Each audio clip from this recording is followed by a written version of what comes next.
Yes, sir. Yes, sir. Yes, sir. Listen, we streaming on two channels. This is the first time I did this by myself. Usually Mike got to walk me through this. But, Tone hit me. He like, listen, man, let's do it on both channels, Tone. I got my guy Tone with me today, and I'm with Tone. Like I said, we're on both channels. You know what I mean? Before we get into the meat and potatoes, listen, real quick.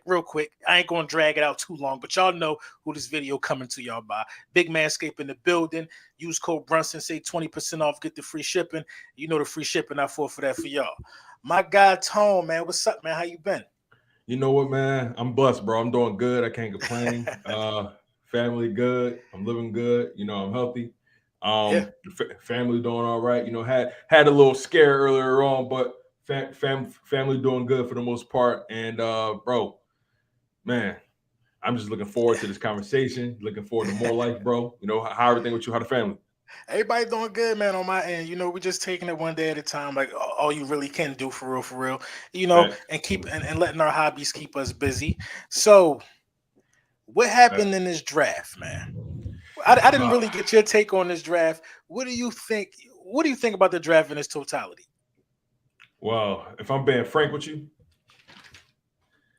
arguably, and we're gonna probably and we're probably gonna dissect this more, but arguably Howard Roseman's best draft of his career. Yeah. Arguably. Now, of course, on paper everything looked good, and it has to pan out, right? But Hmm. I think what we wanted from Howard Roseman the most was the simple fact that we wanted him to make the obvious decisions. Too often he starts to outthink himself. He starts to try to be the smartest guy in the room too often.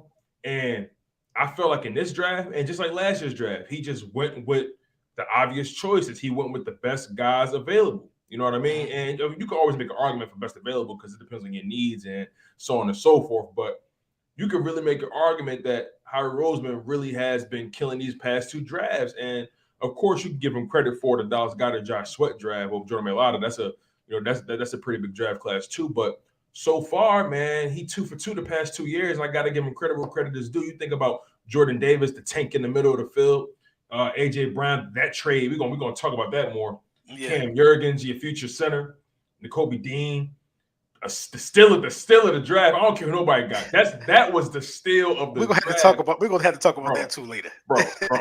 Arguably the best linebacker in the draft. I don't care what they say about his height. I don't care about none of that. At the end of the day, you got to strap it up like everybody else. Right. You know what I mean? I don't care about none of that. And then you got Karan Johnson out of Kansas and Grant Calcaterra out of Oklahoma, and he went to Ole Miss, something Yeah. like that.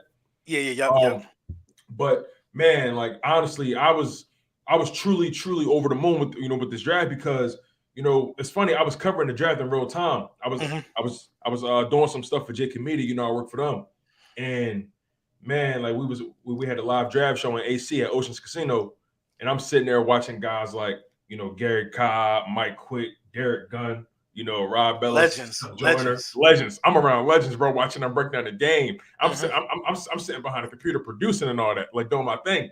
And I'm just thinking to myself, yo, like this got to be the draft. Like we can't drop the ball on Right. this. Right. Right. We just can't, bro. Everything riding on this. Everything. We got 10 draft picks. What we doing with them? Right. So I'm patient and I'm paying attention to the board. I'm like, all right, Howie ain't making no moves, no trades. He just being real patient right now. All right, so my hands getting a little sweaty. I'm trying to do my job, but at the same time, we all got our palms sweating. So we get to pick 12, and then pick 13 come up, and we see a trade happen. We see us jump from 15 to 18. I saw the Ravens at 14. I'm Yeah. like, oh, I know who they want. I know who they want. They getting JD. They getting him. I met him in person too, and man, like I told him straight up. I said, bro, we coming to get you, all right? I told him. He said, yo, like I'm trying to get to Philly, man. That's where I'm trying to be at. I said, listen, you here now? Let's go. So Right. man, like I'm overall happy about this draft, man. I'm over the moon. Then you trade for AJ Brown in the first round. That's definitely the best first round of his career, and that's pretty much all we really could ask for, bro. Right. Right. You can't really ask for much out of that draft. I agree. My stance is this: I was really pleased with Jordan Davis. Ecstatic about Jordan Davis. I got nervous when he picked the center. I ain't gonna lie. I got really nervous at that point in time. Me too. Me But too. then, but then when you look at it in its totality, you Yeah. got N'Kobe Dean right after that. Then you kind of forget about the center. I'm so high on N'Kobe Dean, man. I'm telling you, man. Twitter is right now furious with me, especially Cowboys Twitter, because I tweeted a couple hours ago. I'm like, yo, I think that Nakobe Dean is capable of having a better career than Michael Parsons. Keyword being Oh, capable. You know what I mean? Keyword being capable, bro. I don't think that's like that controversial. you know they Because you know don't what I mean? read. Don't worry about it. You know what I'm saying? Yeah. So you gotta give the next man the benefit of the doubt. This is a Yeah. Buckets Award winner. This is a guy who was the captain of a defense that you know just was dismantling people. They had like 7 guys go in the first round. This is that guy, the best linebacker in the nation, and we got him in the third round. So I'm not supposed to feel like he's capable of great things. You know how long we waited for a linebacker this magnitude? I think he is the most ready. I think he is that dynamic linebacker we all been waiting for that could take this defense to the next level. So, I gotta give him the same grade you giving him, man. He slam dunked it, man. You slam dunked it. He could have did it the other way and took Dan in a second. But he like, man, listen, I'm gonna do it my way and I'm gonna still get it done. So yeah, man. Imagine him having 3 good ones in a row, though. 3 good ones in a row would be crazy. It's like That's what I'm unheard saying. of. It is. It is You know what I because mean? well, okay, the draft before the Devonta Smith draft was the Jalen Rager draft, correct? Right. And that's where we got Quez Watkins and we Mhm. found Jack Driscoll and guys like that. That draft, the thing about draft class is, from what I That hear, draft was terrible that to draft was me. ultimately terrible in totality, right? Overall. But what I hear from a lot of guys that's like keyed in on this draft stuff, they say if you can hit on at least 30% of your draft, Mhm. it's a success. That's what Yeah, they but say. yeah, but I think a large percentage of that got to come in the first round. That's what makes the Jalen Rager draft so bad. You missed in the Right. first round. You can't miss in the first round in the Blatant, NFL. You know what I mean? blatantly missed. Exactly. And look at teams like the New York Giants. They have been missing in the first round, which is why they're in the position that they're in. Saquon Barkley is counted as a miss. Who was before that? Pretty sure he was a miss too. And who, you know what I mean? They've been missing. Daniel Kadarius Jones, Tony I looked think like a miss. Yeah, Daniel they Jones. That's all. they want to trade him. They want to trade Kadarius Tony right Right, now. right. He was the first round pick. Daniel Jones, he ain't getting no extension. Saquon Barkley can't stay healthy. That's your last 3 first round picks. And I think they got an offensive tackle somewhere in there who was trash too. But you Right. can't miss that early in the draft. And that's what makes Howie Roseman drafts bad. He misses early in the draft. This year, he been hitting in the first round. And, it turned around his fortunes for him. Yeah, You know what I and it's mean? so interesting. It's so interesting that back-to-back years, his first round picks were national champions, and in the Right, SEC. right, right. So you clearly see what they're trying to build in Philadelphia. They're not only trying to bring in talented guys, they're trying to bring in guys that have a championship mindset, a championship work ethic. You dig what Right. I'm saying? You bring in Jordan Davis, a star defensive line for the Georgia Bulldogs. Then you bring in they starting linebacker who kept everything in order, the brainchild behind the defense. Mhm. That cannot be understated to me. You know what I'm saying? Yeah, I get you 100%. You bringing in guys who they still need coaching, but they don't need coaching from a guy that might have came from a smaller school. You know what I mean? Who's not going to get a top end coach coming in the building. You bringing in guys who are coached by guys who can coach in the NFL already. You bringing in a different style of program who gets these guys as NFL ready as possible, and it translate over to the field. I don't think as much nobody from the wide receiver standpoint can tell Devonta Smith on the team. Nobody. Probably not even our coach, our wide receiver coach. Now you bring in a guy like AJ Brown. Now it gets different. Now you got a lot of guys that know Right. a lot of things that can bring guys up. But you're right, man. That's a good point, man. When you're getting these guys from these schools with this championship pedigree, you're going to see things changing. The last 2 guys you drafted out of the last 2 drafts, you brought in a Heisman winner and you brought in a Buckets Award winner. Come on, bro. That's a Excellent fact. drafting. Excellent drafting. That's a fact. Let me ask you this: Do you think? Would you say Howie Roseman is literally evolving in front of our eyes? And let me try to add some more context to it. You think about how Howie Roseman came into the league as a GM. He was a lawyer before anything, Mhm. and then he came into the NFL, and he was a numbers guy, a guy that knew how to move contracts around and make deals, a negotiator, a mover and a shaker in that respect, right? Mhm. A cap space maestro, you'll call him. But his weakness through and through was evaluating talent, and that's because football wasn't his first passion. That wasn't his first. That wasn't his first school of thought. You feel what I'm saying? So we're starting to see how we've seen how we make mistakes after mistake after Mhm. mistake, and he's been given this long leash by Jeffrey Lurie, and we've always questioned why. And he's been able to survive 3 different head coaches: Andy Reid, Chip Kelly, Doug Peterson. Now going into the 4th, Nick Sirianni. And there's something about the way he conducts himself when he's around Nick Sirianni. I don't know if you noticed it, but he seems to be having more fun at his job with Nick Sirianni That's a above good all point. else. That's a good point. And I really think because of that, because of the fact that he picked Nick Sirianni, he handpicked him as that's bona fide his guy. And because we think about Doug Peterson, he hired him, but that's an Andy Reid guy.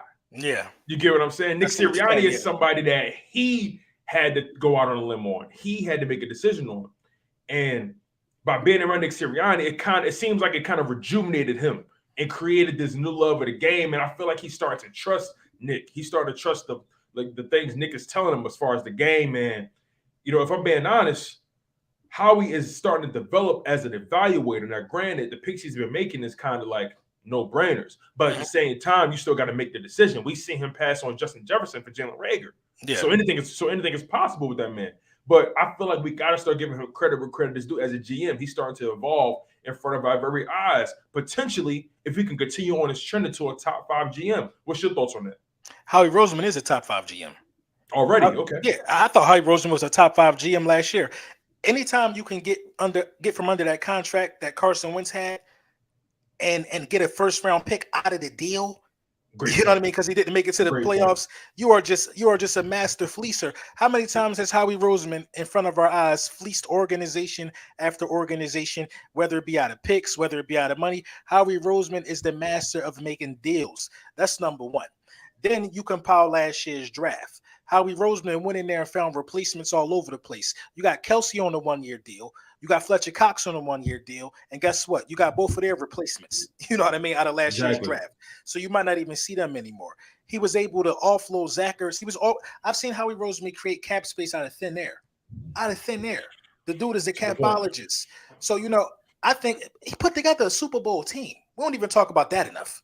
He put together a Super Bowl roster. We don't even talk about that enough. It's a lot of GMs who ain't do that. Howie Roseman is probably the best GM in the National Football League right now. You got to give me another one with the success rate. You know what I'm saying? You got to give me another one you got to give me another one. We've been to the playoffs 4 out of the last 5 years. You know what I mean? What is he really doing wrong? And like you said, to your point, he's evolving as a talent evaluator. He's picking the right guys. I think he got a swag to him right now that we all can see. You can see it, right? You can see it. He got a swag to him right now. He couldn't wait for the sun to come out so he could throw them shades on. So y'all can see the real swag that he got. He got a swag to him right now. And I respect it, and it's well deserved. You know what I mean? It's well deserved. Let me get to this super chat real quick. For sure. My guy D-Lo, man, thank you for the $4.99. I think Howie's starting to listen to the players more. The players know the players better than the GM. That's real talk. That could be a real reason why. You know what I mean? Point. When you think about the Cam Jurgens pick, he was handpicked by Jason Kelsey. Jason Kelsey, yeah, me and Howie was talking, and I think he was on Bleacher Report live streaming with Lefko on those guys, and he was pretty much saying like, Howie, asked my opinion, and me and him kind of been real. I pointed him out because he's the closest to what I believe what this team need. He reminds me of myself, the work ethic and all that kind of stuff. A guy that was doubted, was called undersized. But if you kind of look at Cam Jurgens, especially when he coming in, he kind of a little stockier than Kelsey a little bit. You know what I mean? That neck a little you know what I mean? I think he's a little taller too. Yeah. I think he might be a little taller. Overall, like you gotta give Howie Roseman credit for this draft for the simple fact that the pressure was on. Arguably the most important offseason in the Eagles' history, when you really think about it. And he listened to the players at critical positions too. To listen to Kelsey for as important as center is amazing. He listened to Jalen Hurts. When the world is crapping on him, you don't get AJ Brown here if you don't have Jalen Hurts here. That's a bottom line. AJ Brown go take some money somewhere else. AJ Brown wanted to come over and play with Jalen Hurts. Jalen Hurts might. The word is office, and that's how that panned out. But he's definitely listening to his players. Definitely. And another thing is bringing in AJ Brown outside of that just being Jalen man, you know he want to play for him.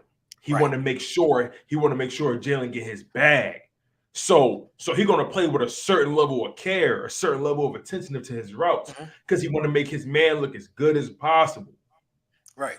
Right. Absolutely. And I think they all have, that obligation to go out there and do what they can do to help him win. The wide receiver core, in my opinion, was so subpar last year. The drop touchdown passes, the touchdowns that were brung back, they didn't play for each other. Now you got a Mhm. guy coming in there ready to have this mindset. Let's play for you got pro ready athletes that just won a national championship that know the importance of playing in the system. Enough can't be said about playing in the system. When you got these guys from Georgia, you got guys that are good at playing in the system.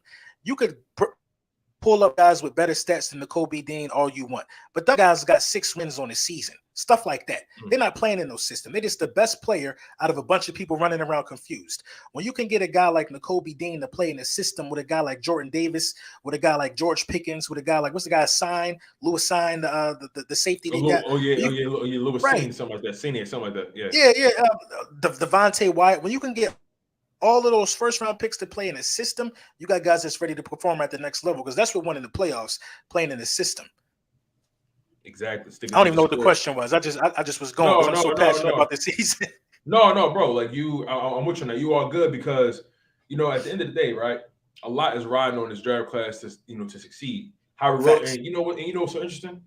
Like all I wanted from Harry Roseman was to essentially wash his hands clean of everything. And what I mean by that is, I didn't want to enter this season still looking at Harry Roseman like, what have you done for this team? What are you going to do for this team? I didn't want to enter this 2022 season still thinking about what Harry Roseman didn't do.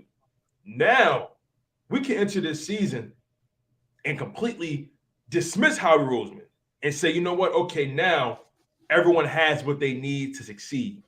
Sirianni got more weapons. Jonathan Gannon Mm-hmm. got players that are more multiple, more versatile, that can be used in various ways. 5'2", 3'4", 4'3", speed linebackers. He has what he Mm-hmm. needs. The prototypical nose tackle on Jordan Davis, he has what he needs. Jalen Hurts got AJ Brown. Then you got Devonta Smith next to him. Then you still got Dallas Goedert, Quez Watkins. He has a full Rolodex of a wide receiver / tight end room.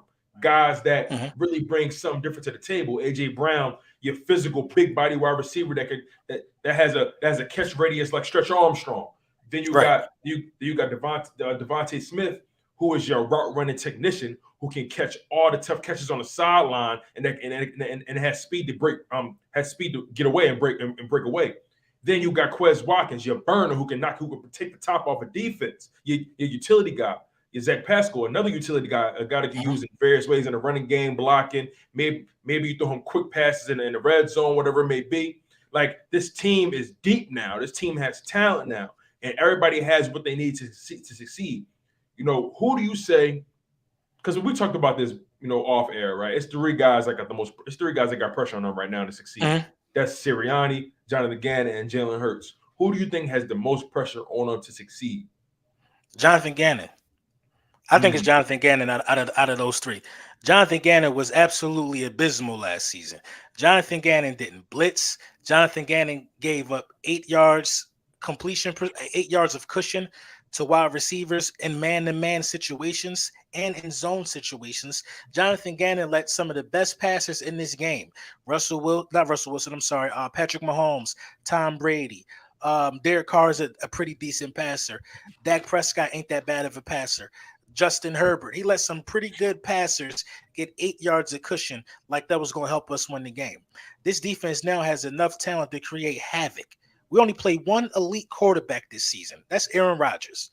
Look at the schedule. One elite guy. That's Aaron Rodgers. If you cannot create havoc against Ryan Tannehill, if you cannot create havoc against Jared Goff, Jameis Winston, if you cannot rattle these guys and get some turnovers, then you have failed. And this is a guy that could have been a head coach this year if it would have panned out different for him. He went on a whole bunch of interviews. You know what I mean? He didn't blitz. He had Fletcher Cox out there in the flats covering running backs. He got enough talent now to bring hellfire for these quarterbacks. I need to see an aggressive, mean, nasty quarterback. How many games did the defense win for us? How many games did defense win for us? I could probably name You know what I mean? How maybe many? one, maybe, The and only one that's that really truly comes to mind is the Carolina game. Carolina game. Yep, we on the That's same the only page. one. That's the only one that really clearly comes to mind. Like the defense really won that game for us. Because I believe Mhm. Slay scored. Davion Taylor had a great fumble. He punched the ball out. That's the defense. You know what I mean? The Yeah. defense got to win more games for us. So the defense got to do a good job of shutting opponents down so our offense don't got to be in shootouts every week. I think it's Jonathan Gannon. No, you might be on to something. I think the easy answer is Jalen Hurts, right? But That's when the you easiest one. Yeah. but when you put it from when you approach it from that perspective, you're absolutely right. Because let's be totally frank about this: the Philadelphia Eagles didn't necessarily struggle putting up points last year. As a matter of fact, the Philadelphia Eagles they had a top 12 offense in terms of scoring last year. They were ranked 12th, which is and 14 teams make the playoffs now, so that's a playoff level offense according to the numbers, right? Mhm. So they averaged about 26 points per game last year, ranked 12th in the NFL. When you think about it from that perspective, clearly the offense didn't have a problem putting some points up. You had some games where we had 30 plus points. You had some games we had maybe 21, 24, whatever. But for the most part, the Philadelphia Eagles were able to put up points against almost anybody for the better part. Now, was our offensive attack really that efficient? You can make an argument that it wasn't. It could have been way more efficient. We struggled in third and long situations. We Mhm. struggled at sustaining drives, things of that nature. But you can make a legit argument that the defense had to improve the most. And you can make another argument that the defense lost us at minimum 2 games. At minimum two Yeah. games. Yeah. And I'll take it a step further. Knowing what we know about the defense and how porous it was, non-quarterbacks. You mentioned quarterbacks had career years against us, right? Mhm. Non-quarterbacks completed over 73% of their passes last year. Five of those nine completed over 80% of their passes. And then one of those guys completed over 90%, and that was Derek Carr. So you mean to tell me you allow 5 quarterbacks to complete 80% of their passes or more, 73% or higher? Come on, you're giving these guys contracts. To have a guy do 90% is ridiculous. Ridiculous. Madden. You know what I mean? That's Right. Madden numbers. I can't even do that on all Madden, honestly. The computer will put up a better fight than Jonathan Gannon. You know, and then the more and more I think about this question that you asked me, really good question, by the way, is that it's looking like a three-way tie because let's not forget about Nick Sirianni here, who didn't run the ball for a whole 7 weeks. He didn't run the ball for a whole 7 weeks. Listen, in short, listen, I'm Mr. Hurts season himself. I believe in Jalen Hurts, but between the three of these guys, it gets scary when you think about it because all three of them guys got to come to a common ground and be successful. That's not that easy to do. Yeah, we got the Right. talent. We could be happy about the talent, but we also have a quarterback that got to prove that he could throw the ball and stretch the field. You know what I mean? He got to prove that he can make them timely passes when we need him to in clutch situations. You got a defensive coordinator who you just broke down, basically just let people do what they want. You know what I mean? And then we got a head coach who refused to run the ball for a whole half of the season. Now, I will say this about Nick Sirianni. At least he changed it. He And that's not changed it, easy and to it got. do. It's not. It's Mid-season. not. It's not. It's not. I asked Dan Cilio this question when I was on his joint. I'm like, Dan, have we ever seen another guy do that? And we had to think for a minute. And I think he might have said Tebow. I think didn't somebody get hurt and Tebow. Oh yeah, the Broncos head coach. I'm trying to think, who was the quarterback? Was it Right. I I can't can't remember who was the remember who it quarterback at was the that time. got hurt. Right. Somebody But got to hurt your and point, go Tebow ahead. stepped in and they had to change the entire offense. Now, that's a way of looking at it. He did start over, but I haven't seen anybody do it for a quarterback, and the quarterback remains starting. They changed it while he was still starting. You know what I mean? And that showed me a different level of, just accountability. He took accountability. He ain't blame it on the quarterback and say the quarterback can't execute. Some clicked off in his head and said, I'm putting him in too many dangerous situations while he's still developing. And then he just switched up the whole offense and it worked out. But he got to do it again. Yeah, and you know what I think we got jaded by that game, that week one, right? He got jaded by week one. He saw week one. He said, "Oh, I can do what I want." Nah, teams rolled back the tape and they said, "Okay, this is what we're gonna do to stop them." And it seemed like he had a hard time adjusting. And I honestly feel like he overestimated what Jalen Hurts was capable of doing. And that's okay because you was able to change and bring it back. But as far as the defense go, D-line got to get pressure. You can't have quarterback. At the end of the day, Facts. as limited as Jalen Hurts was offensively as a passer, he still was able to produce. And there's Mhm. something to be said about that. He still had now. I'm the first to say, as much as I love Jalen Hurts, I'm rocking to the wheels fall off. But he gotta improve as a passer, and the D line gotta get sharper. We gotta get more pressure. You know what I'm saying? We missing Brandon Graham, but even still, missing Brandon Graham shouldn't have limited us that much from getting pressure. In my humble opinion, what's your thoughts on that? My thing is this: the pressure don't matter. If you're giving up 8 yards of cushion, you could beat the pressure every time, and we was only bringing 4. You That's a know what I mean? fact. It don't matter who on that defensive line. It don't matter if Aaron Donald out there, 4 Aaron Donalds. That's not enough time for them to get home if you're giving up 8 yards of cushion. And the same thing goes for the cornerbacks. It don't matter what cornerbacks you got. You can have Deion Sanders on both sides. It do not matter if you're giving them 8 yards of cushion. That's what really broke the defense. Dudes didn't even have to think. Guys came out with a game plan and they noticed that we was sagging off that much. They switched the game plan mid-plan. If you look at the Kansas City game, they switched up what they were doing in the first half, I think, because we were kind of hanging close with them. Then they just started doing pitch and catch because we were giving them 8 yards of cushion. And Jonathan Gannon didn't adjust to the adjustment. He scares me the most out of the 3 of them. I would agree with you on that. He definitely scares me. He At scares me the least most. with Nick Sirianni, he strikes me as someone who's Right. able to read what's going on and make adjustments, right? We've seen that. That's the ultimate adjustment is changing your entire offensive plan for the season. I That's the agree. ultimate adjustment. And making the playoffs off of it. That deserves some credit. You know what I'm saying? And, Jonathan Gannon, like you mentioned, he scares me the most. So let's be totally honest. Our offense gave up the most production to tight ends last year. And that just speaks to the weakness at our linebacker core, Yeah, how true. how much space we was able to, the fact that we weren't able to athletically keep up with a lot of these tight ends, because these tight ends, they moving like wide receivers now, but they got linebacker bodies. So Mhm. it's like, so when you think about it from that perspective, we had to get more versatile. That's why I love the Hassan Reddick pickup. I love the Kazir White pickup. You know what I'm saying? I love the N'Kobe Dean pickup. I love the Karan Johnson pickup from Kansas, because Yeah. even though Karan Johnson may be limited as a linebacker, he's athletic, he's coachable, and he's somebody that I feel like if he gets it right, he could be dangerous on the defense. Yeah, he can. He's a dog. He's a tenacious blitzer. Tenacious Yeah, blitzer. Yeah, he's definitely a dog. If he gets it right, he could be somebody crazy on the defense as well. I agree with that. yeah, for sure. And you think about it from this perspective as well. Karan Johnson, outside of pass coverage, his strengths, for what I was looking up, believe it or not, it wasn't really at being a pure linebacker. He was better suited on that weak side being a Mhm. pass rusher, because he had that speed, that athleticism. Like I said, if he can figure it out, man, Karan Johnson could be a steal as well. Like just because of what he brings to the table, and you still got Davion Taylor, who's someone who still has Right. really exceptional athletic traits, but he needs to just sharpen up his instincts. And he was trending in a direction before he got hurt. I think if he didn't get hurt, honestly, I don't think we would have drafted a linebacker. He was having that good of a season. Like his upswing, he was climbing up. He was making some plays. He was plugging a lot of gaps, and he's thought to be a smaller guy, which gives me more confidence that N'Kobe Dean will be all right. Because N'Kobe Dean Mm-hmm. is way more polished as a football player. But but to your point of us not being able to keep up with tight ends, that kind of speaks to the weakness at safety as well. You know what I mean? Rodney McLeod was a little Great point. slower. Anthony Harris is a little slower. Them guys are often matched up with tight ends, but we played some pretty good tight ends too last year, though. So I guess we'll see. We played some pretty good ones. We played the tight end out in Oakland. We played Kelsey. Who else did we play from the tight end? Dalton Schultz, I think, is a good tight end as well. You know what I Mm-hmm. mean? Out there in Yo, you Dallas. know, you know the game where tight ends really was getting us the worst? That Which one? Chargers game. The Chargers Oh, game. yeah. They was Yeah. doing us dirty, guys I never even heard of. Right. Yeah. Right. You're right. You're right. That's why I can't even tell you who it was. I still didn't Exactly. remember their name.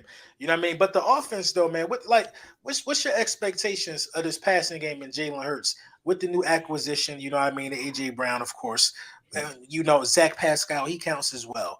Quez Watkins having 600 something yards with very limited usage for real, for real. You know what I mean? What's your expectations of this wide receiver group this year? So so as far as Jalen Hurts, what you said the first time, and then I'll talk about the receivers in Mhm. general. As far as Jalen Hurts go, from a numbers perspective, I'm gonna be honest with you. I don't see why. I don't see why he can't pass for 4,000 yards. I just don't see why not. If I'm being honest, in a passing league, 17 games, 4,000 passing yards in a 17-game season is about 230, 240 passing yards a game. If you can't do that on a regular basis, and of course you're going to have the games where you might throw for 300. You might have a game where you throw for 200, 195, whatever, depending on how the game go. But if you can't average 230 passing yards per game to get 4,000 passing yards, even if it's 3,900, 3,800, I need to see that jump. I need to see that because that's a jump. Exactly. That's a huge jump. I think he threw for what, 3,200? 31. That's a huge jump. That's an extra 700 yards of offense. That's 7 football fields. Like that's changing. That's changing a lot. That's a jump. So if Jalen Hurts can give me at minimum 3,800 passing yards, at the most 4,100, if he can bleed in between that range and complete 64 to 66% of his passes. I want to be realistic because he still was a raw talent when it comes to passing the ball. But if in rookie year he was what, at 58%, 59%, and then this year he jumped to like 61, 62. So if he can make a jump to 64, 65, 66 in that range, throw for about 3,800 to 4,000 passing yards, and give me between 25 to 30 passing, 25 to 30 passing touchdowns, because we know what he's gonna do. We know what he's gonna do on the ground. We already know that. If he can give me between 25 to 30 passing touchdowns, oh yeah, we in business. Because at the end of the day, you can't take away his superpower, and that's being elusive on the ground. He's gonna get you at minimum maybe 7, 8 rushing touchdowns if you're pass heavy on the ground. Yeah, you know what I'm saying? So if Jalen Hurts can really give you over 30 touchdowns worth of offense, a combination of passing and running. But I would love for his passing touchdowns to be in that 20 to 30 range for sure. And then, I just want him to be more reliant and trust his arm. If he can, if he can do that, and show that he made that, because we already know he committed to his development. He committed to the game. I don't question that not one bit. But if he can show the nuance improvements in his game, even outside of the numbers, right? I know I'm going on a tangent because I've been really locked in. No, go ahead. Like, even outside of the numbers, right? If he can show improvement as far as his situational football, for example, 3rd and long, 3rd and 12. What can you do in a 3rd and 12 situation? You feel what I'm saying? What can you do? What can you do 4th and 5? Yeah. You get what I'm saying? Or what can you do? A minute 30 left on the clock. You got the ball on the 35, on the 40-yard line. What can you do? What can you do when your running backs can't get off? When the running game is not at the end, when the running game is supported that day? What can you do? Can you still keep the offense flowing like a well-oiled machine? And that is what I need to see from him. Can you keep his offense flowing like a well-oiled machine? I want us to actually see Nick Sirianni trust him more and let him make some checks at the line of scrimmage. Let him, for example, perfect example. Think about that drive, Patrick Mahomes. I think it was the drive. What game was it? No, it was the Buffalo matchup in the playoffs. Him and Josh Allen was going at it. Who? Oh, Patrick Mahomes. Okay, yeah. Patrick Mahomes and Josh Allen was going at it. That final drive, I think,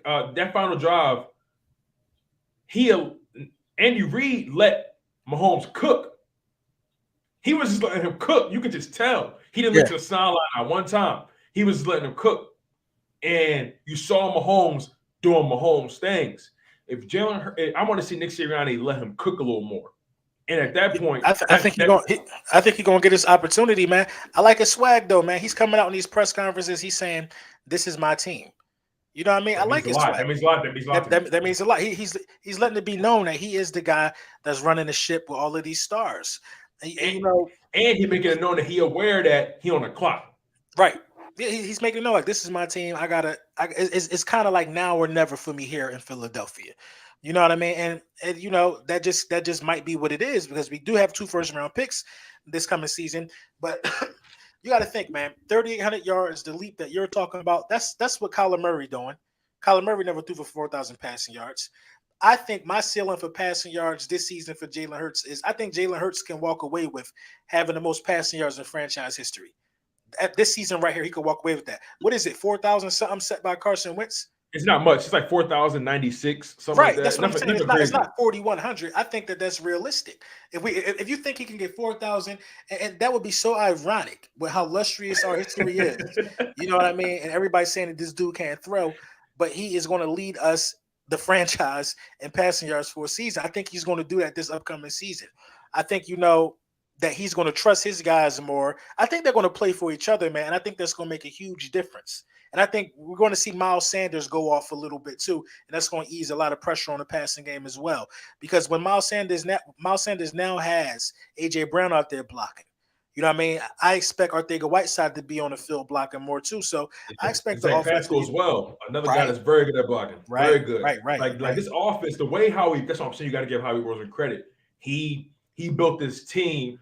It's almost like he leaned into the fact that we were a strong run team, but he didn't allow it to be how the team is Mhm. built. Like, did that make sense? Like It makes sense. It makes perfect sense because he brung in wide receivers who could be effective in the passing game and the run game. So he still catered to the run game, but I think he made us an extremely dangerous play action team. If we can run to perfection and sell play action, Jalen Hurts will have no problem completing passes. We got to get our play action game down pat. Who had a great play action game last year? I think it might have been like Jimmy Garoppolo. I think they had a dangerous yeah, play action oh, game. very Yep. dangerous, very You know what I dangerous. mean? They You're had right. a dangerous play action game, and it helped their quarterback out. That's a fact. That's a fact. You brought up Miles Sanders.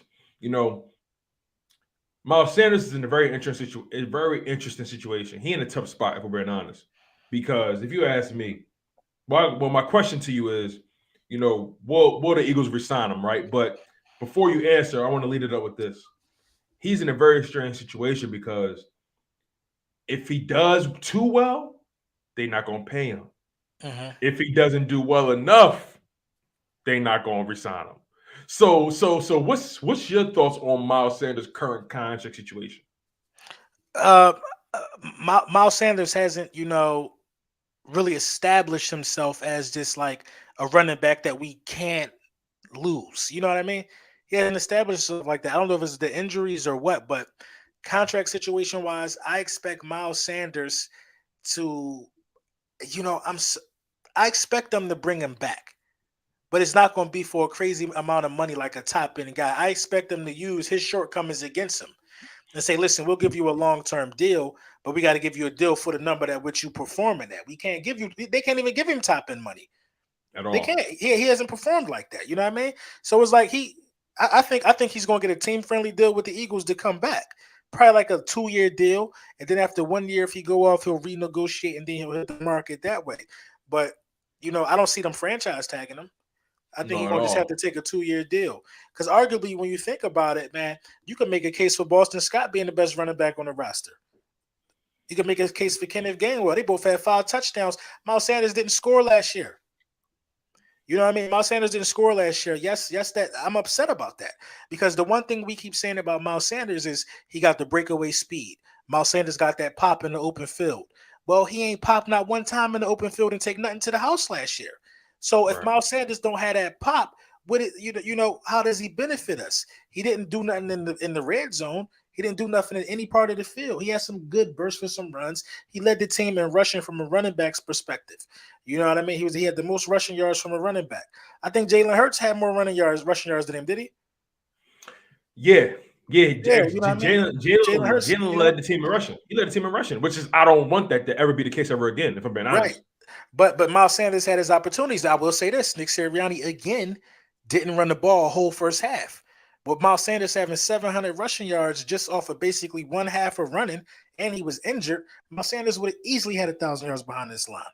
So I know the talent is there, but the coaching failed him last year for sure. Yeah, yeah, most definitely. And it's so interesting when you think about Miles Sanders. 2 years in a row, his I want to say his rookie season and his second year, he had over 1,000 yards from scrimmage. He had about Mhm. he had a little over 800 yards rushing in his rookie season. He had a little over 700 yards in his second season. And then the interesting thing about it is his second season and his third season, which was last year, he played only 12 games respectively between on both seasons. He got hurt around the same time. And He regressed as a pass catcher. That's another way how he losing leverage at the bargaining table. He regressed as a pass catcher. And honestly, like you said, he hasn't established himself as someone that this team really needs. He hasn't really differentiated himself. He hasn't really elevated himself beyond, just your everyday, scat back, right? I was doing a live stream earlier, and Lindy Endzone, shout out to Lindy Endzone. He had a comment in the live stream that was so potent that I had to read it like 3 times. He said, and I'm paraphrasing, of course, but he basically said Miles Sanders hasn't necessarily elevated himself from being beyond just a cog in the machine of what the Eagles do. Mm-hmm. Right. He's still just a cog in the machine. He's not an engine on the offense. He's still just a part of the offense. Exactly. And you can replace cogs. That's the issue. Right. All of those guys are interchangeable right now. The offensive line is so good. The running scheme is so good. You know what I mean?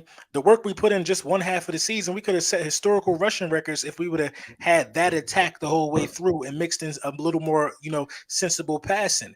But all of those guys can be replaced. Before Jordan Howard got hurt, he was getting a lot of snaps in the red zone.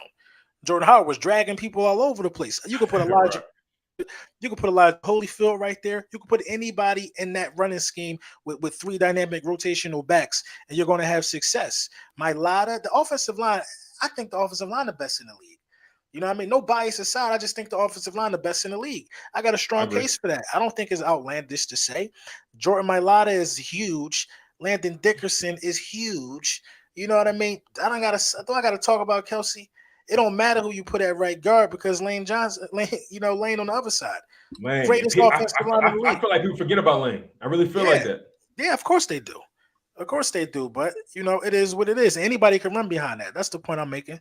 So, yeah, man, Miles Sanders got to not be a cog in the machine and be a bigger part of the machine if he want to stay here. That's a fact. We talked about A.J. Brown, right? But I want to talk about him in respect to Devonta Smith. Best duo in the NFC East? Yeah. Yeah, it's the best. I hate to keep saying a lot of best, but it's just the facts. We can't. Dallas. Okay, Dallas is obviously the only team that's in competition for that right now, in my opinion. Michael Gallup has never been a number 1 in his life. CeeDee Lamb has never been a number 1. They want to say he's a number 1 last year. I'm not buying it because you still had Amari Cooper. You know what I mean? Right. So if he was a number 1 last year, he wasn't a number 1 very long. Devonta Smith was a number 1 every game last year. A.J. Brown been a number 1 for multiple seasons. A.J. Brown has had back-to-back 1,000-yard passing seasons. A.J. Brown is an elite wide receiver. You got Dallas Cowboys content creators saying otherwise, but what does an elite wide receiver need to be elite? An elite trait. A.J. Brown's elite trait is the ability to not go down after he catch the ball. That's why physicality. That's why Deebo Samuels is elite, because he's a physical wide receiver, and that elite trait can overpower defenses. And he got breakaway speed, and he could jump, catch ball. Devonta Smith is a freak at running routes. CeeDee Lamb hasn't proved that he could be a number 1 yet. CeeDee Lamb has proved that he could benefit off a slew of other good guys around him. So I got to see it. Right now, as it stands, we might have the most questionable passer in the division, but we damn sure have the best wide receiver core. It's interesting because I kind of liken that Cowboy situation to the Pittsburgh situation. And hear me out on this. Remember when AB was with the Pittsburgh Steelers and they had Juju Smith-Schuster, and Juju Smith-Schuster was like the hottest thing moving at that time. Everybody was like, "Yo, who this kid Juju? He Corvetting all over the place." And soon as AB left, Juju had to be the man. He was mid. Juju was mid. He was mid. He wasn't as potent as people thought he was. So I never even thought about it like this. No, go ahead. I'm listening. I never equated it to the Juju situation because it's identical. Think about it.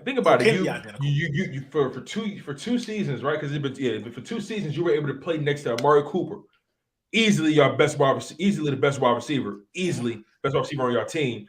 And no matter what you say about Amari in crunch time situations, you still had to account for him. Yep.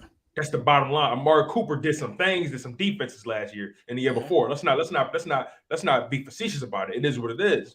So now that y'all ain't got him no more, all of a sudden, Amari Cooper ain't that ball no more. Right. Now that we got AJ Brown, all of a sudden he ain't that ball no more. Right. Like it's really funny how the narrative starts to change, and you watch it change in real time. Right. Now that he wear that midnight green, oh, he ain't got no elite traits.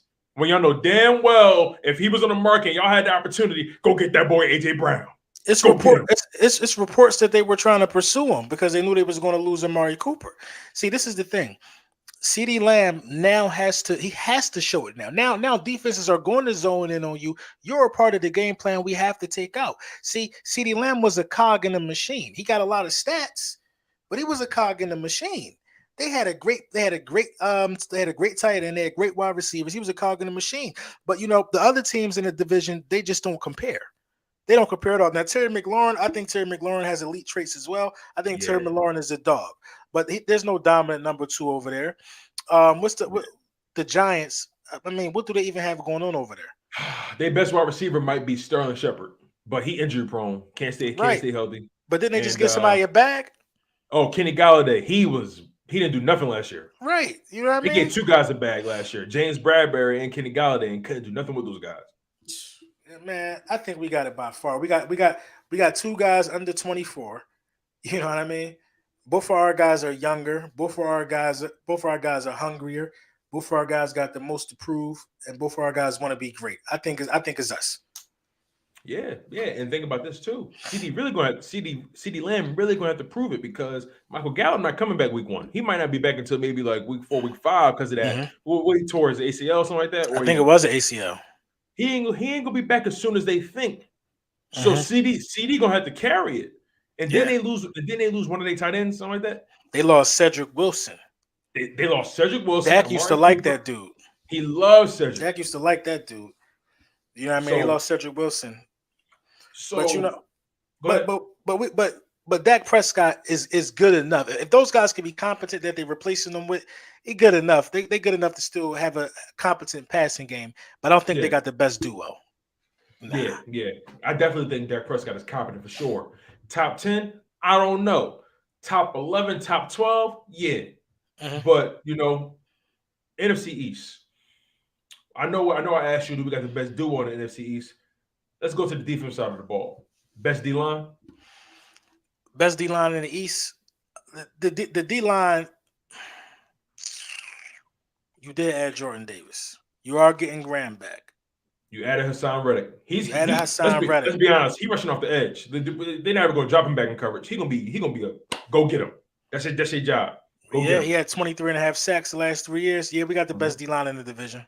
And not just best, but the most depth. Like the best in terms of depth and the combination of guys. I think the closest team that rivals us and that you can really make an argument about is Washington. Yeah. Washington is the closest one that rivals us, but we do have the best depth. We can't keep forgetting about Hargrave. Hargrave is one of the best D tackles in the league. I mean, the edges are bolstered because of Hassan Reddick and Graham coming back. Sweat kind of stepped up last year. I think he led the team in sacks. You know what I mean? It's a lot of stuff to be excited about the defensive line. They disappointed me last year, so I really can't say it with confidence because we were second to last in sacks. You know what I mean? And that's not good. That's not Eagles football. So I think they're gonna have a bounce back year. Yeah, and what you said was real potent. It's not Eagles football. That was out of character last year. Right. It was completely out of character. It's one thing to not be top 10. All right, we was ranked 12th, 13th in sacks. All right. We was bottom of the barrel. That's unlike us. But the cornerbacks played so soft, we didn't give our guys a chance. We didn't hold up. You know what I mean? We didn't give our guys a chance. That's to that point. We played soft many years in the past. You feel what I'm saying? So but we still blitzed. We still found a way to create pressure, especially on passing downs. You know what I mean? We just didn't bring no pressure at all, and we played soft. It was crazy. Yeah, I want to put a little bit more pressure on Tracy Rocker as the defensive line coach because it's one thing, like I said, it's one thing to just not be top 10. To be ranked that low, I gotta look at the D-line coach. Like what you teaching guys over there. I gotta know. Right. I think our D-line is going to flourish because I think Fletcher Cox and Hargrave going to bring Jordan Davis along really, really well. I think they're gonna bring him along well. They're gonna teach him some nuances of the game, and he's gonna learn from them two guys for the season. And I think you're gonna start seeing him be a monster as the season go on. So would you say the Eagles are the team to beat in the NFC East? Um, I can't say that. I got to give it a couple days, a couple games. I'm sorry, because we didn't win a division last year. Now Bingo. I can see if we won a division last year and we got better. But no, if we start off 5-0, then we the team to beat. We the team to beat for anybody.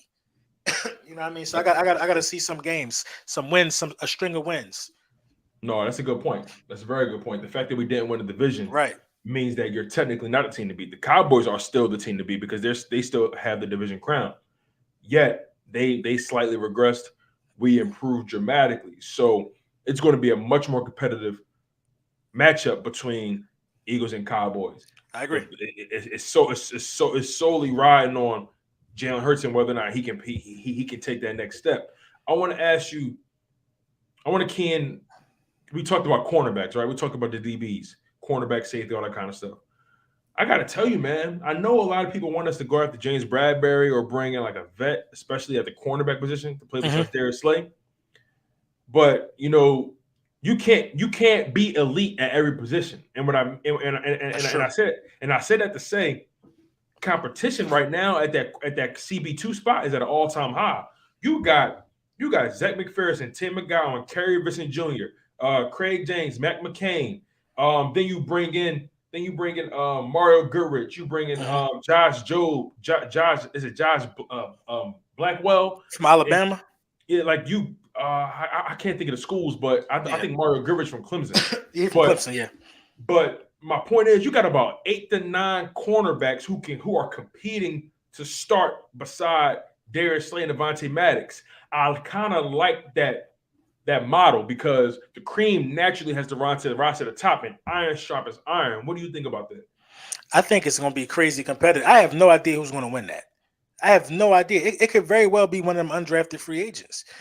You know, what I mean? I have no idea. That's the competition within itself for the upcoming season.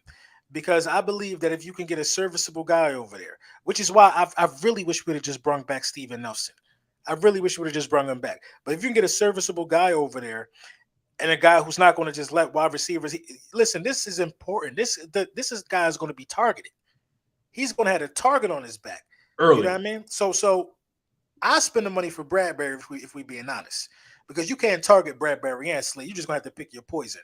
But this guy is gonna have a target on his back. They're gonna be like, let me see if this guy can really beat somebody. He won the job. Let's see if he deserved the job. So this competition, man, is one that I'm really, really looking forward to, man. If I had to guess out of the guys on the roster, who do I want to win it out of the tape that I saw? I really like what I saw out of Mario Goodrich. I think he got some dog in him. But at the same time, it don't matter the size of the dog if you're playing 8 yards off. You know what I mean? I hope that's not the case though. Right, right. And then that safety position, right? A lot of people want us to. A lot of people want us to go to Chuck Clark. The rumor is we made a play for him and try to get him Jalen Rager. You know, you got to give him more than that. Mhm. uh, but Chuck Clark and I heard Jesse Bates apparently is disgruntled Right. Yeah, he in refused to sign the franchise Cincinnati. tag today. Right. So my thing is though, trying to get a guy like Jesse Bates, you're gonna have to pay top dollar for him. He want his money. So I don't know how plausible that is, but I'm gonna be honest with you. I wouldn't be totally opposed to letting Marcus Epps try to thug it out. This season, Yeah, I I wouldn't like be what I opposed. like what I seen on Marcus. Let me ask you this though: if you could get Bradbury or Bates, but you only could get one, which one would you prioritize? The cornerback or the safety? Bradbury. You get I'm trying. Bradbury. I'm going to get Bradbury because that the cornerback is the first person the receiver got to run into, Right. and I need my corner. See, the safety is y'all could drop back and y'all could just play the field, and y'all can get used in various ways. You can kind of hide the safety a little bit, but them corners, man, they pick on corners early. You Mhm. don't really hear too many people saying if they was picking on the safety, unless your safety just playing in the slot, really. But I think I would have to go. I would have to go with my man James Bradbury because again we got Marcus Epps and I've liked what I've Right. seen from Marcus Epps. In spurts. He plays physical. He's aggressive. He had 2 interceptions the previous season. He had an interception in 2021. He's aggressive and he hits hard. He likes to play very physical. So I'll take my chances with the Anthony Harris Marcus Epps combination and have Darius Slay and Bradbury playing next to each other, to kind of bolster those guys and support them. You know what I think is a very underrated move right now that a lot of people are not talking about?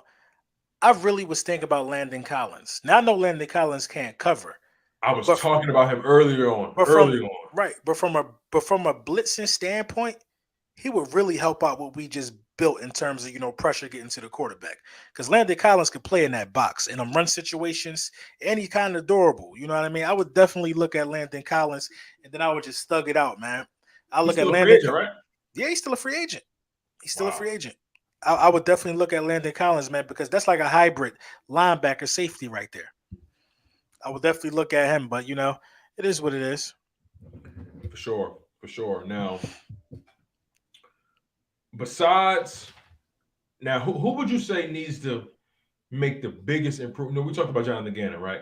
But from a player perspective, who do you think needs to make the biggest jump, needs to make the biggest improvement on the defense side of the ball? The biggest improvement on the defensive side of the ball. You talking about players? Players. Who do That, you think needs to make the biggest jump? hmm,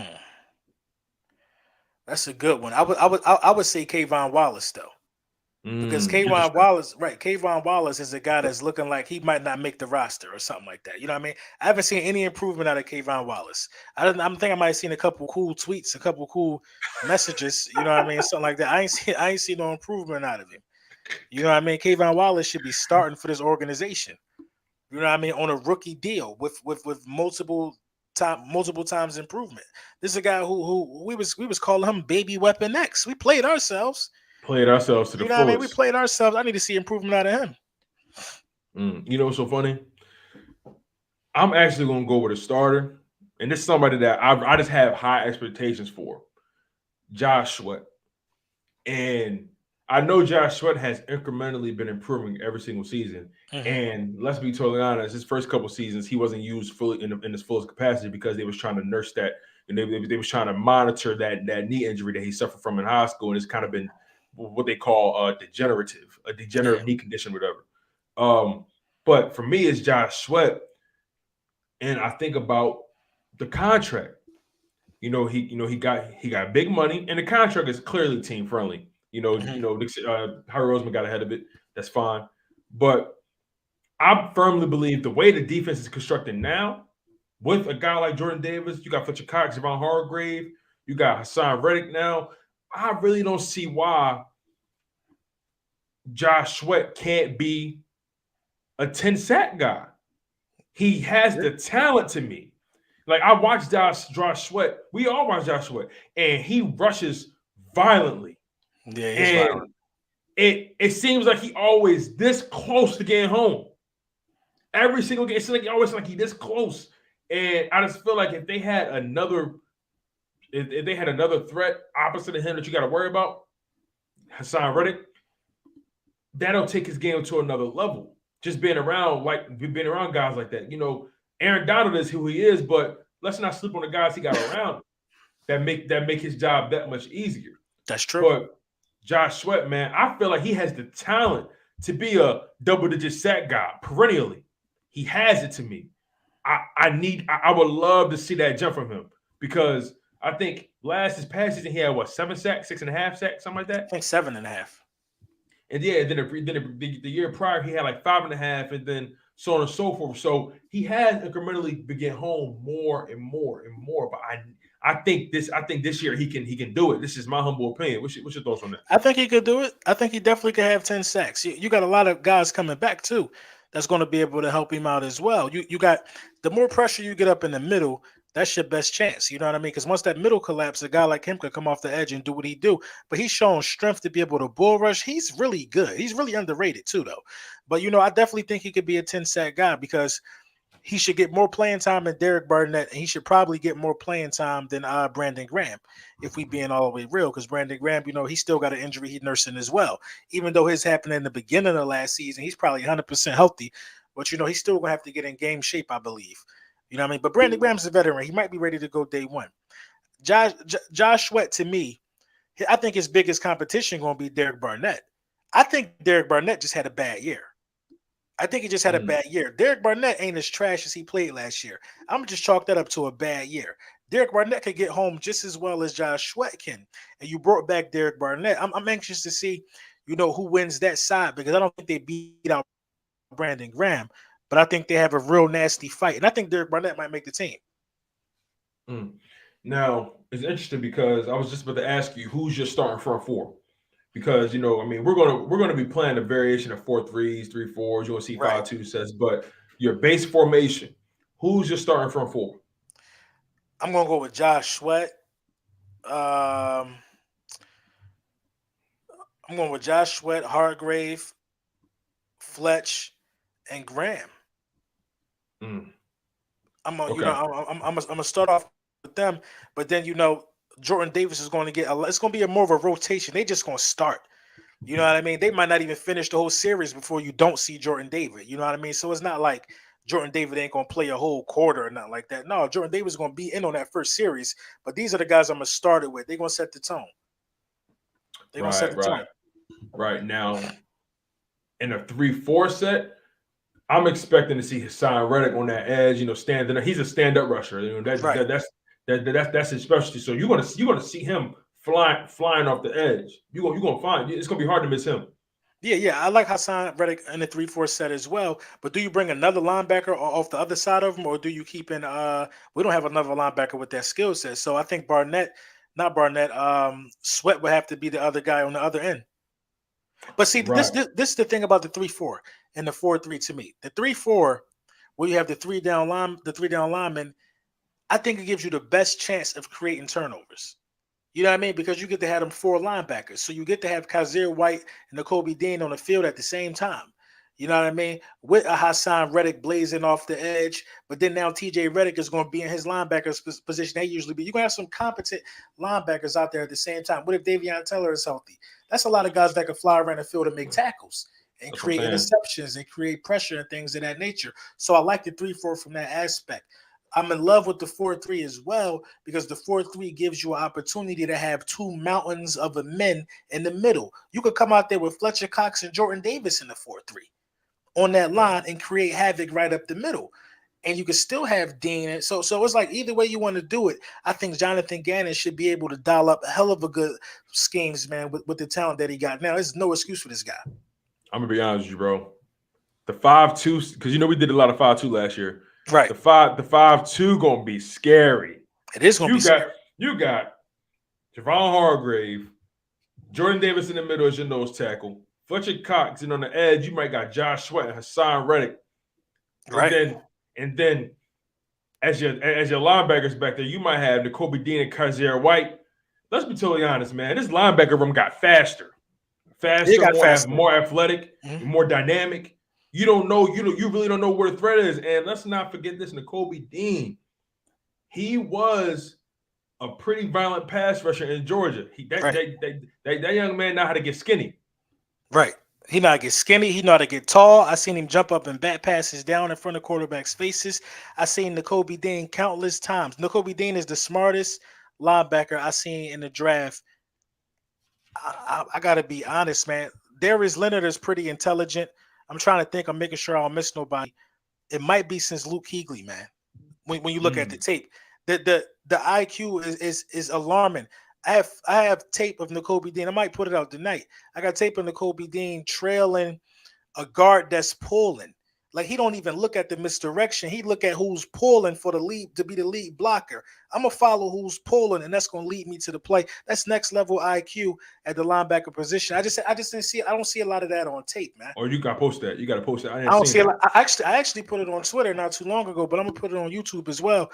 I don't see a lot of that on tape, man. I don't see a lot of that type of stuff on tape. I'm telling you, man, the IQ. I'm so big on this guy, bro. The IQ of Nakobe Dean is off the charts, man. It's off the charts. And he had 7 sacks last year. He had 7 sacks last year. That's a lot. That's not his main duty. That's not his main job. That's not his main duty at all. I seen Nakobe Dean look like a drill sergeant. He say something, the whole line shift, then he go get the tackle. You know, when the play start. I'm like, yo, what's up? He's a general, bro. He's a day one starter, a 3 down linebacker. You know what I mean? And I don't think it's outlandish to say that with his potential and with his accolades already, that he could be one of the future greats of this game from the linebacker position. I don't think it's outlandish. And that's what I was going to ask you next. Like, what's his ceiling? Because Nakobe Dean, he first of all, before the draft, everybody was saying it's two top linebackers in this draft, and then it's everybody else. And it was Devin Lloyd and Nakobe Dean. All of a sudden on draft night, everybody forgot. They're talking about a pec injury, whatever. Okay, Right. whatever. It'll heal up. They ain't stopped me from drafting that talent. That talent is on the board. You know what I'm saying? And I was looking at some of his tapes, some of his film, and I'm just looking at how he moves, how he orchestrates the defense, how he keep guys in position. Shout out to Joseph Hudson with the $2 super chat. He says Kaiser White wasn't a soup sandwich. Kaiser White wasn't a soup sandwich. People sleep. That's fact. Yeah, right. That's people definitely sleep. People sleep on him. He led the Chargers in tackles last year, right? Something like that.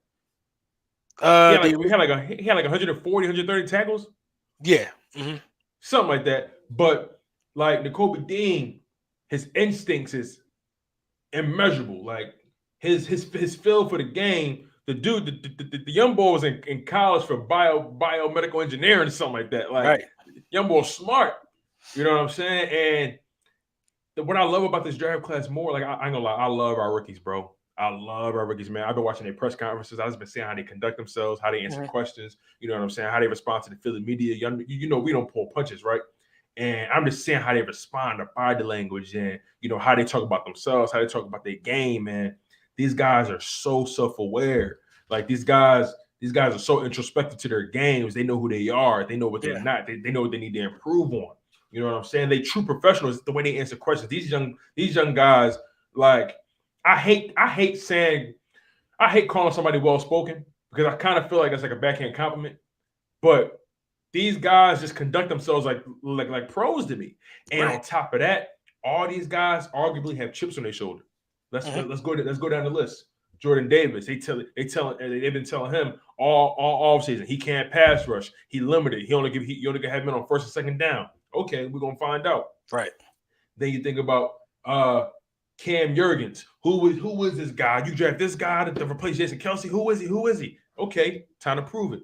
Then you got Nakobe Dean. Fell out of the first round. My man was just to the nines on draft night. You would have thought he was going to the Ritz-Carlton. Right. My man didn't get called that night. My man missed out on millions. Could have changed his family lives like that. Now he got to wait a little bit.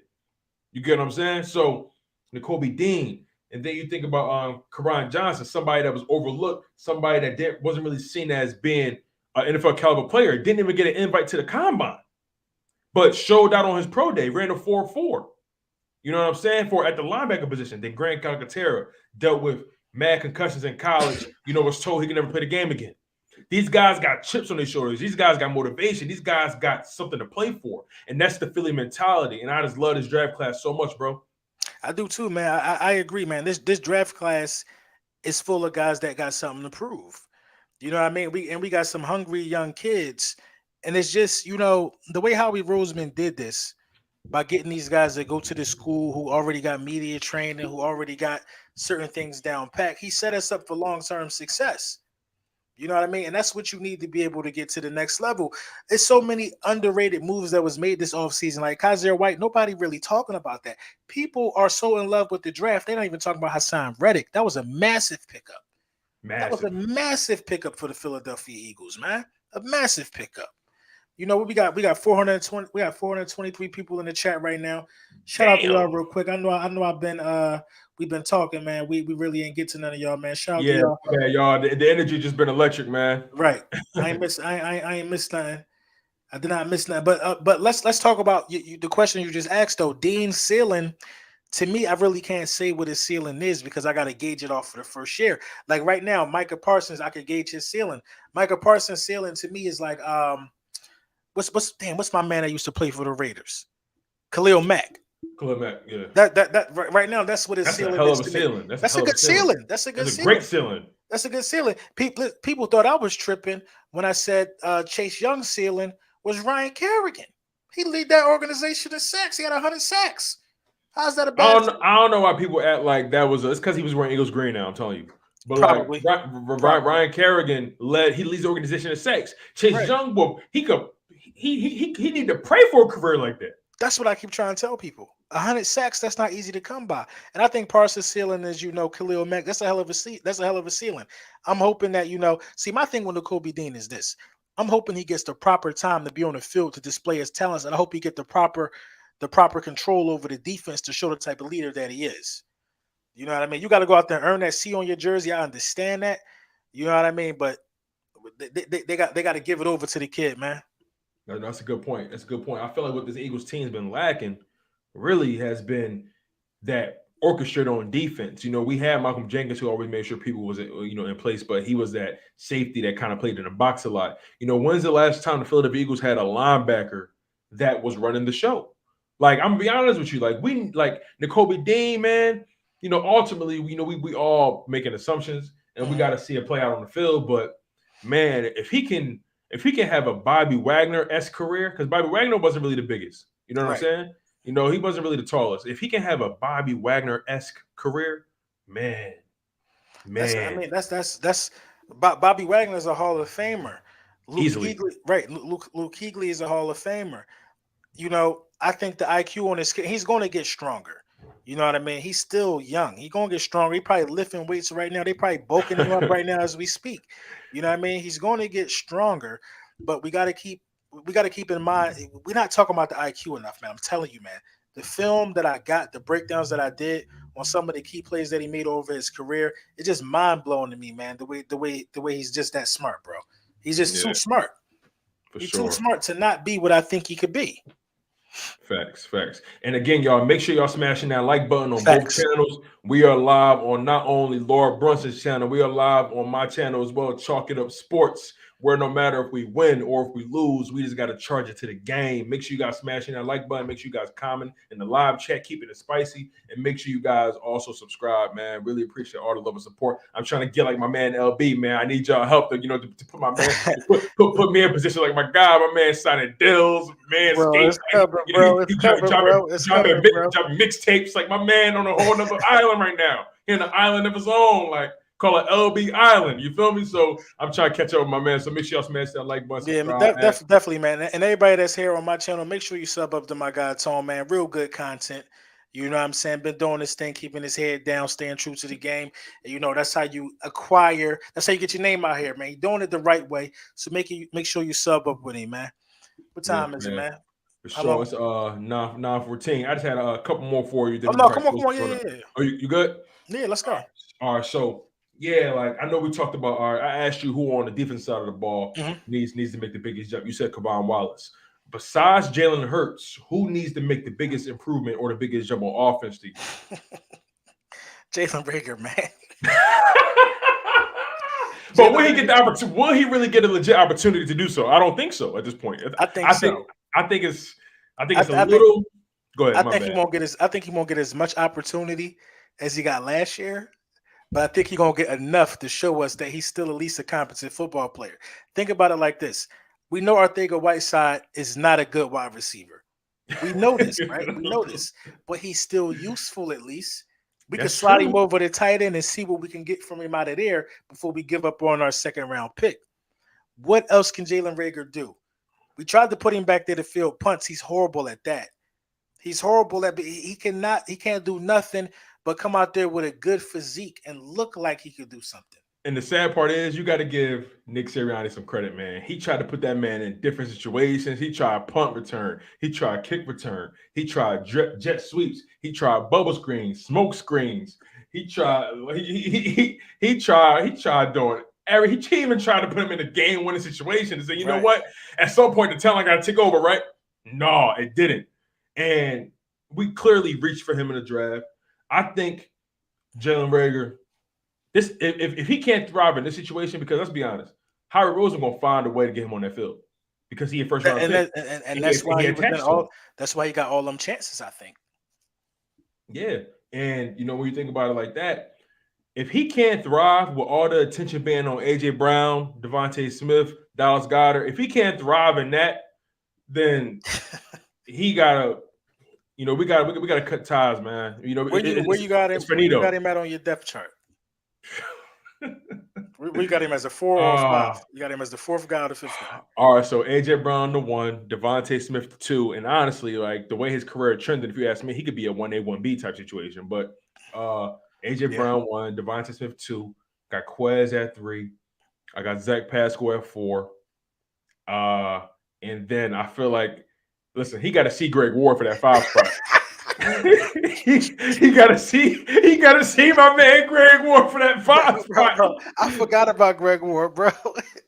Bro, I forgot about Greg Ward. I did. He definitely got to see Greg. He definitely got to see Greg. Mr. All Reliable. Let's be honest. Greg Ward got more trademark moments than Jalen Reagor do. Right. Greg Ward got a game-winning touchdown catch on his resume from Carson Wentz. Washington Redskins game. Raised the Redskins. Then Greg Ward got a beautiful back shoulder catch from Jalen Hurts on the Washington game. He be killing Washington. And he got a beautiful 3rd and 14 clutch catch from Jalen Hurts. So, like, you know what I'm saying? G Ward got some signature moments. You know what I mean? Shout out to my man Jersey Boy with the $5 super chat, man. He says, loving the chat, fellas. If Hurts gets 4K passing yards, 25 TDs, 10 NOs, is that enough to get a contract? Eagles should have 10 plus wins and win the division. I'll let you answer that question. Yeah, that's enough. Shout out to you, Jersey Boy. Yeah, that's enough, man. That's enough. 4,000 passing yards, 25 touchdowns, 10 interceptions, and you win a division. That's enough. Listen, all he got to do, in my opinion, is win a division. If he win a division, that certifies him as a quarterback you got to take serious, because this will be him going to the playoffs in back-to-back seasons. Right. That ain't nothing you can sneeze at. You know what I mean? You gotta give respect to where it's due, man. If he come out with a season like that, he's going to get a contract. And I think Howie Roseman severely wants him to perform so he can give him a contract, because he know he's not going to have to pay him with the Lamar Jackson's about to get. He know he can go a little cheaper than that. So Howie Roseman want him to succeed. And he attached to him, like you said. Like he know. Like I know a lot of people always be like, "Y'all want Hurts to fail. Y'all, they're not doing enough." Like I was one of the people that was saying Howie needs to do something to show that he got Jalen Hurts' best interest at heart, and 2, that he want this team. Not just that he got his best interest, but he also want to be able to gauge him properly. If he didn't go get AJ Brown, and we still Devonta Smith was still our number 1, not taking that away from Devonta, but if Devonta Smith was our end all be all, you couldn't properly judge Jalen Hurts. So he had to make a move, and this is the perfect scenario. Jalen Hurts, if you ask me, no excuses. Nick Sirianni will throw the playbook at him. But you said Jalen Reagor, right? Got to make the biggest jump, right? I mean, no. No. I think Jalen Hurts is going to make a big enough jump to like stop saying he can't do this. I don't think Jalen Hurts has to make the now. If we, that's tough. I thought we was talking about a different question. If you talk no, we were. So I said outside of Jalen, we started talking about Hurts. Oh, we said outside of Jalen. Oh yeah, outside of Jalen. Outside of Hurts. Yeah, you said Reagor. Now, because Reagor fighting for his life out here. No, he is. Is that a point now? Is that a point now where he gonna be knuckling with Greg Ward in the wide receiver? Yeah. He fighting for his life. Now, the person that has to make the biggest jump absolutely got to be Jalen Hurts. He got way too many weapons now. He got too much. He got with a quarterback. He got a quarterback's dream. He got a quarterback's dream. It's a fact. And on top of that, outside of Hurts, outside of Reagor, a guy that I think need to make a big jump, if you ask me, Dallas Goedert. He had. I think so. I'm gonna tell you why. And maybe it's not necessarily a jump. Maybe it's more so he needs to. Or let me put it like this. I felt like Dallas Goedert had great moments, but he had moments where he dropped the ball. He should have never dropped it. I agree. Should have never dropped it. He had one too many of those moments for me.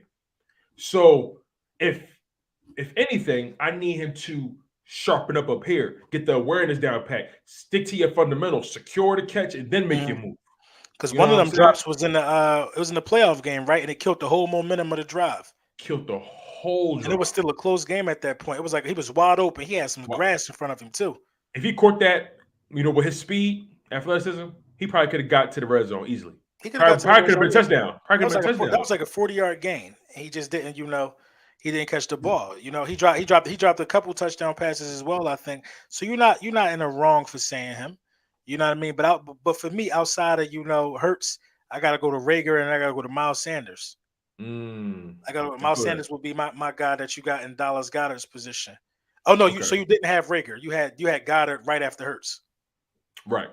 Oh yeah, so yeah, so Because my because first guy would because be. I'm being honest. Because the reason I got at the Hurts is because I'll be honest. You don't think Rager I, gonna even play? I done already checked out on him. Like I'm sorry, I don't mean no harm, but like I just don't see him. I think his confidence shot, Yeah, and I think he need to change the scenery. Honestly, like I think if too you much. care, I think if you care about him, that's what you got to do for him at this point. You got to give him a change of scenery. You got to give him a fair shot because he's not gonna overcome. You know how the Philly fans feel about him. He not. He not. And he damn sure not going to jump AJ Brown. He not going to jump Devontae Smith. Like Facts. it got so bad. Nick Sirianni was blatantly in press conferences calling Quez Watkins the number 2. Mm-hmm. And he was a 6th-round pick. You can't be having that. Yeah, you can't be having that. You can't be having that. He's done, man. Shout out my guy Philly Fresh in the building. He Fresh said was good. The general. the general. He said no Eagles QB had these weapons. You want to Vic and Folds 13 and 14. I could debate that. I don't think nobody had these weapons. I agree Yeah, with you. no. I'm with you on that. I'm with you on that for sure. I don't think nobody in Eagles history had weapons this potent, this young. You know what I mean? Like, think about the way the offense is constructed, not just the talent, but where they are in their careers. These guys are like Devontae Smith, not even scratching his prime yet. AJ Brown entering his prime. Dallas Goddard entering his prime. Miles Sanders entering his prime if he can stay healthy. Quez Watkins not even in his prime yet. You know what I'm saying? So like you gotta think about it from that perspective, man. Like the best weapons, the best combination of weapons we've ever had, really on a field at one time, maybe Jeremy Maclin, Deshaun Jackson, and then okay, T.O., but everybody else was just guys after that. You know what I Mm-hmm. mean? Like Todd Pinkston, Freddie Mitchell, who was a bust in the first round. Like James Thrash, Chad. I like Chad Lewis. You know what I'm saying? He underrated for what he did for the city. But like Jordan Matthews, his career was underwhelming to me, even though he was Carson's favorite target. Um, just on the field at one time, I don't think we've ever had a group this talented. I agree, man. On the offensive side of the ball, you got a defense that can, if people can fear your passing game, so what? So I mean, somewhat, then Dallas Goddard really should eat underneath. You know what I mean? If people could fear your passing game to a degree, Devontae Smith should eat or AJ Brown should eat. Whoever they decide to double, it should be a one-on-one matchup for one of our best players on the offensive side of the ball at all times. It all depends on Jalen Hurts, though, man. Jalen Hurts And got to make people and always go back to him. right. He got to make people respect this vertical game, man. If they don't, they're gonna keep putting 8 in the box, and we gonna keep trying to run ourselves out of every game, and it don't work like that. But Yeah, I think Nick Sirianni gonna either expose him. Nick Sirianni gonna make him throw even if he can't throw, and he's gonna expose himself. he got to. Nick Sirianni gonna be like, listen, this 3rd and 13. I'm not gonna do Joe Judge and run a QB sneak. I'm gonna go for it. You know what I mean? Even though I know you can't throw, I'm gonna go for it. So we'll see. Yeah, and I gotta ask you this too before we start talking. Before we get into the schedule, and then we can close it out after the schedule. But I gotta ask you this real quick about Hurts. Do he look different to you? Like I don't know. Like he to me, it seemed like his diet changed. He looked like he lost some weight a little bit. Like He looked more muscular. I see what you're saying.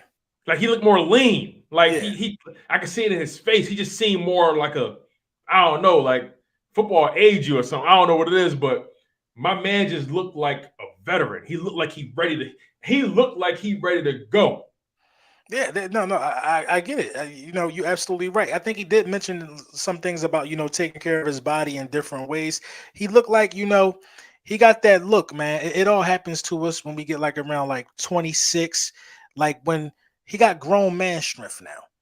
You know what I mean? That's exactly what it is. He's turning into a fully grown man, and now he's ready to conquer what everybody say he can't conquer, and that's his professional football career. So he definitely got a look to him. He looks more of a he looks more of an alpha male to me. He's owning the moment. Yeah, He owning the exactly. moment. I feel that. I feel that. So now the schedule, y'all. Look, I gotta be honest. This schedule, another reason why we I think shouldn't I have any got it up excuses here. this You may season. put it up here. Oh, you can put it what? Do I got up Another thing that we shouldn't, you know, another thing that really shouldn't give this team really any excuses. If you ask me, like I look at the schedule and I'm seeing at minimum 4-2 before the bye. That's what I'm seeing. Like we got who we start the season with? We start the season with here? I think it's the Lions. the Lions. Then you got Washington. Then you got Jacksonville. Uh, then you got what? Houston or something like that. Wait, here go right Yeah. here. Okay, here we are. Yeah. So Detroit, Minnesota, Washington, Jags, Cardinals, Cowboys. But before the bye, at minimum, we should be 4-2. You think so? So I think I Uh, think I think I think you should beat the Lions for sure. I think you Vikings, should. Vikings gonna push us. They gonna push us for sure. Vikings going to push us, but I think we're going. It's going to be hot outside still. Whether or not going to be an issue. You're talking about September 19th. I think we should put some pressure on Kirk Cousins for sure. Right, right. In that Washington game, that's gonna be interesting because we're going to their spot, and it's the Carson Wentz game. Now, the Carson Wentz game gonna be bigger in week 10 than it is in week 3. But I think they're going to be equally as big. Tone, you been to Washington Stadium? You should come to never, that game with me. I'm never, going to that never. game. You're going to think you in Philly. It be like that. It'd be crazy, man. You're gonna think you in Philly, man. The whole city gonna come up here. That's a 2-hour drive. The whole Yeah, city gonna come up here to see Carson Wentz. And they're gonna be waiting for his ass when he come down to Philly. Everybody gonna come up here for that game. They're gonna make sure they see his ass twice. Trust me. Yo, that's fly, yo. That's tough. And then the Jags, that's gonna be that game is a dark horse game to me Mhm. because Dougie P got his young quarterback. They added some pieces on that defense side of the ball, and I'm just curious to see what he does and how Trevor Lawrence looks by week 4. You know what I mean? It's going to be like that. That game is a dark horse game to me. Like we can, I don't know. That's the kind of game that you go and sleeping on them, and you at home and you get punched in the mouth. Yeah, I mean, when I'm looking at the first 5 games, I think we should start this thing off 5-0. That's It's just that's possible that's for that's sure. how I feel. I feel like we could start this season off 5-0, and then I feel like that second primetime game against the Dallas Cowboys on October 16th will be like real competition for us. I'm not saying these other guys not competition. I'm saying that this Dallas Cowboys game is going to be the game. So let You me know what ask I you mean? this then. Let me ask you this then. So what's the litmus test? What's the litmus test for you? What's the litmus test game? What's the game that tells you okay, we've taken a step forward as an organization? What's that game for you? Yeah, it's hard to identify with this schedule. Look at the schedule's easy. We played Patrick Mahomes last year. We played Tom Right, Brady last year. They beat right. up on us when we wasn't right now. You know what I mean? So right now the litmus test game for me would definitely have to be the Dallas Cowboys game. That first game, 10-16, we should both be healthy. Dallas should have a winning record. We should have a winning record. It's division implications on the line. That's the first litmus test game for me. You know what I mean? Because this is a schedule of storylines. If we could defeat the storyline, Ah, you know what I mean? We could defeat the storyline, then we should have success. The first storyline, a lot of people think that Slay going to Detroit is a big deal. Then, you got the Washington game, a Carson Wentz storyline. You got the Doug Peterson game, the only head coach to win the damn Super Bowl for you. You mhm. got the Zach Ertz game in Arizona. You got Dallas the always Justin Jefferson game, the Vikings game, the Justin the, Jefferson the game. Justin Jefferson game. They're gonna compare Justin Jefferson to Jalen Rager the whole game. You know what I mean? You got I talked about Dallas. You got Carson Wentz again. The Frank Wright game, they can make a storyline out of that. Hmm. Tennessee, AJ Brown was there. A storyline could be made out of that. You know what I Uh-huh. mean? It's just like 8 games that have more storyline implications than they Yeah. do of The, being a real threat to us on the, the the, field. uh, the Saints game because Harry Roseman just fleeced them. So we're gonna Exactly. we're gonna find out if what we got from them Mhm. really gonna pan out. They just added. They got Chris Olave, Jarvis Landry, Michael Thomas. They got some dogs over there. I ain't gonna lie. Honestly, the litmus test for me is going to be this away stretch right here. The Giants, Chicago, and Dallas. That's 3 away games in a row. That's going to be the stretch right before Christmas. That's going to be the Mm. stretch. And That's going. You know what I mean? you know what's so crazy about that? We got 4 road games on short weeks. That's the Washington game in week 3, coming off of the week 2 game against Minnesota. The Houston game, we coming off a short week. The Indy game coming off a short week, and then the final Dallas game coming off a short week. So we like out of all the teams in the NFL, we got the most games coming off a short week. Yeah, but they against teams that, I mean, Carson Wentz, Davis Mills, who the other guy? The hardest opponent may be the Cowboys or the Colts. It'll be the Cowboys and the Colts will be the hardest opponents. So I'm not really concerned with that because the first one, when you think about it, you only going from home to DC, so you should be Right, that's cool not with that much. one. Yeah, you only Right, going from home to DC. That's up the street. You ain't even got to get a hotel for that. right. What was the other one? The Houston. Houston Texans one, is that in? Yes, in Houston. So it's like we should be able to beat them. You know what I mean? They're not really that. It's not really that crazy to me. And the last one, after the Washington game, again, we still gonna go home and get in our own bids before we go to Indy because it's only 2 hours away. So it's not really that bad. I think the NFL did a good job of it. People just taking it differently because it is technically a road game after a short week. Right, yeah. But yeah, overall, man, we're gonna end it with this. What's your record prediction for this season? I got us at the minimum 11 wins. 11 wins at the minimum. So what is that? 11-6. Yep. And I don't think that's I don't think that's that outlandish because we was one drop touchdown pass away from being a 10-win team. Man, you're on the same page with it. We're on the same page. If defense played a little better, honestly, let's be totally real. If defense played a little better last year, easily could have won. We went 9-8. We went 9-8, right? So we could have easily won 11 games last year if the defense was even 75% better than what they were, 50% better than what they were. Like, that's 11 games right there. But we went 9-8. It was what it was. But this year, like you said, I think the floor is 11 wins. 11 wins, 13 at the most. That's the floor. I mean, if you can get away with winning the division with 10 wins, then so be it. I'll accept that. But the floor is definitely 11 for me. I'm with that, man. But man, this live stream of the lecture, but we done covered so many bases, bro. Man, every time, man, you link up, bro, it's facts, a movie, bro. facts. And I appreciate you for always making yourself available to me, bro. Truly. Likewise, bro. I appreciate you, bro. You already know. You hit me if I'm available. We gonna knock it out. That's a fact, man. That's a fact. But like we always say, man, look, make sure y'all smash that like button. We are live on two channels, More Brunson and also Chalk It Up Sports with me, your boy Tone DeShields II. Where no matter if we win or if we lose, we just got charged to the game. Make sure y'all smash that like button. Make sure you guys subscribe to your boy. I'm trying to catch up with my man LB. My man is on an island, like I said, bro. My man just sitting there, drinking pina coladas, man. Just watching the hula girls do whatever they're doing. Like my man is vibing on the island. I'm trying to catch up to my man. So make sure you guys smash that like button. Make sure you guys subscribe, show love, man. Listen, but the content is flowing at an all-time high. The Eagles is in a hell of a position to really take the NFC East and more. But that's all on paper. We got to put it together, and it's shit like that, man. LB, I'll let you close it up. Yes, sir. Yes, sir. Y'all know where to find both of us at, man. Just, make sure you follow. Make sure you continue to support, man. Support your favorite YouTubers or your favorite content creators.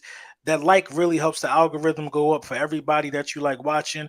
And, listen, man, we're going to keep pumping out the content as long as y'all enjoy. Y'all know the vibes with that, man. Make sure y'all have a good night and, tap in tomorrow lunchtime with the bullies. We're going to talk about something. We're going to find something to talk about. We got a lot to talk about. You know what I mean? All right, y'all. Have a good night. Peace.